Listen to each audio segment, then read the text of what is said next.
August 7th, Dr. Roy Edward Lucas, Jr.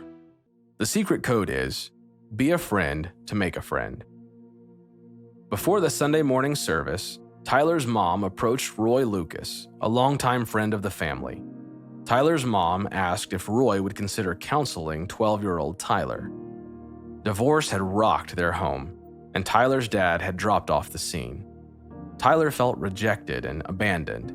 Though he'd been outgoing, now he spent most of his time in his room. Roy had mentored many young men, but he'd never counseled a preteen. He felt way out of his comfort zone, but Proverbs 17:17 encouraged him. A friend loves at all times, and a brother is born for a time of adversity. So Roy agreed to reach out to Tyler. Roy didn't want it to appear obvious about his intentions. The last thing Tyler needed was to think his mother or Roy thought he needed a professional counselor. Tyler needed a friend he could talk to, but Roy struggled to think of a common interest he could share with Tyler. Then it hit him. Tyler loved Icee's, fluffy, flavored, frozen, carbonated drinks. After Sunday's service, Roy waited for Tyler and his mom in the church parking lot. "Sure hot out here today," Roy said. "It sure is," Tyler's mom responded. "Tyler, you know what today would be good for?" He looked up at Roy and shook his head without saying a word. "An ice-cold Icee. How would you like to join me for one?" An old familiar grin spread across Tyler's face. "Can I, Mom?" It was the first glimmer of interest Tyler had displayed in anything for weeks. "Of course you can.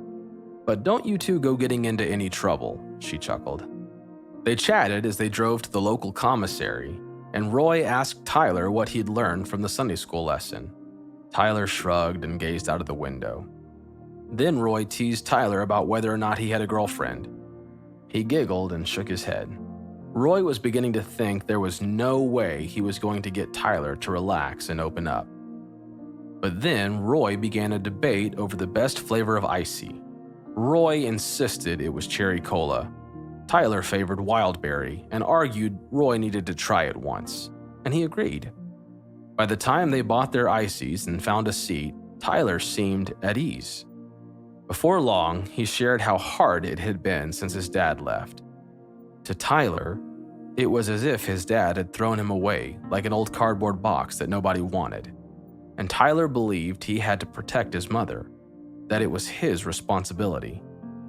Night after night in her bedroom, for days after his father had left, Tyler had heard her cry. He didn't want to cause her pain too, so he kept his hurt bottled up inside. Roy told him he understood and promised to keep their conversations confidential. This gave Tyler the freedom to share all the hurt he'd held on to. On the ride to Tyler's house, they came up with an agreement, a secret code of sorts. Whenever Tyler was struggling and needed someone to talk to, he'd ask Roy if he'd like to go get an Icee. That would be Roy's signal. As he got out of the car, his eyes glistened with hope, and that old familiar smile spread across his face once again. Roy had learned a valuable lesson. Sometimes, the most seemingly insignificant things can have the greatest significance. Tyler ran up to the porch where his mom was waiting for him. Then turning toward the car, he shouted, "Don't forget!" Roy winked and gave him a thumbs up as he drove away. Do you know someone you can encourage today? The secret code is, be a friend to make a friend.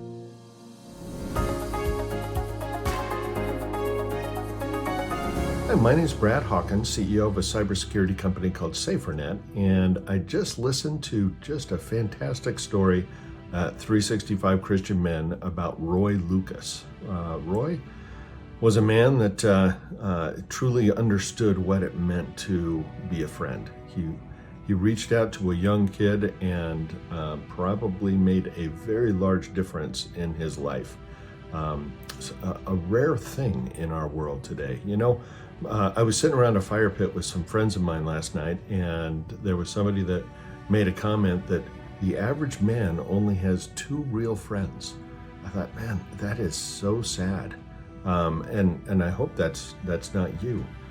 But the case, there was a situation at our church where somebody that was going to our church ended up going through a really difficult time, and people were turning away from him and not wanting to be around him. And you know the situations, I'm sure you've seen it before.